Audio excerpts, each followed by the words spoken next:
because in the sense, it's time for me, and maybe it's all notwithstanding, because the world's like exploding. There's a lot of stuff going on. We don't have to get into politics. That's for Chuck and Wendy on Tuesdays and Taco Tuesdays on the Oracle Wednesday. Check them out at 5 p.m. if you want politics with the twist. But yeah, the shit's hitting the fan right now, and we can find ways to choose our highest joy, our highest excitement. Hold on. Yeah, no matter what is going on in our lives. Because here's a fun fact. There's going to be suffering, like the Buddha said, suffering. There's also a way to lessen it and end it. Acknowledging that, yeah, there will be suffering, hopefully will give us at least a leg up on choosing when, we're doing something and making a choice to do something, to choose something that won't actually engender more suffering for unnecessarily suffering. However, nothing is necessarily unnecessary. Everything has its place in our lives. Everything unfolds into timing. Everything happens exactly as it must. Even as horrific as things are, even as unjust and as fair as they seem, they're always still as painful as they could, allowing us to experience our highest growth and evolution for our highest and even the highest of all, even if it doesn't seem that way.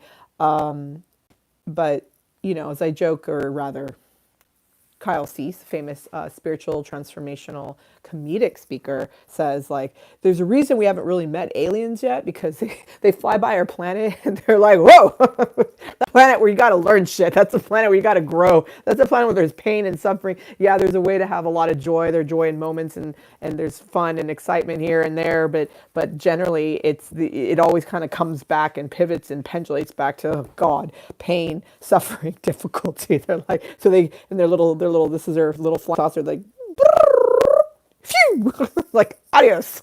We're not gonna stick around for that. That's too much. Yeah, because this is it's hard. It's really hard. And yeah, for some reason I've been just so hell bent on my suffering, and it doesn't have to be that way. But yeah, even if we, as we're trying to do our best, and we know we need to grow, and it feels like we're being challenged to grow too much, there are moments where we can also ask for mercy.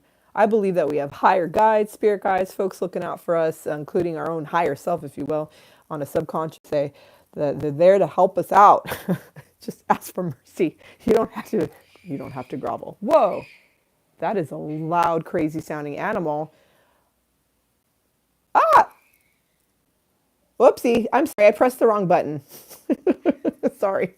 There's a weird animal. We have skunks here. So I live in the city. It's very urban here. And yeah, we've got skunks, opossums. I have a new baby opossum here. We have tons of squirrels. There's a raven and crow that's outside of my window almost every day.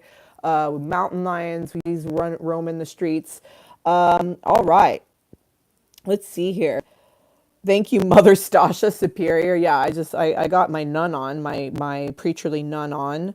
As Bobby McFerrin says, don't worry, be why did I hear an animal? I don't know. That almost sounded like a blood-curdling animal's cry. I have no idea what the hell that was. It was terrifying. But yeah, we do have a lot of wild animals here in Hollywood, Los Angeles. People don't realize that, because we're actually surrounded by a lot of forests and that are quite expansive. I'm right by Griffith Park. Griffith Park has red pine trees, and it's a mountain, and there are mountains and hills, and it's where the observatory is. There's a lot of wildlife in nature. There are deer, obviously. They do come down into the streets. The mountain lions occasionally do, but more so the coyotes do all the time. When Chuck and I take late night walks, and we always see coyotes. Yeah, I see them whenever I'm taking my late night walks too, occasionally.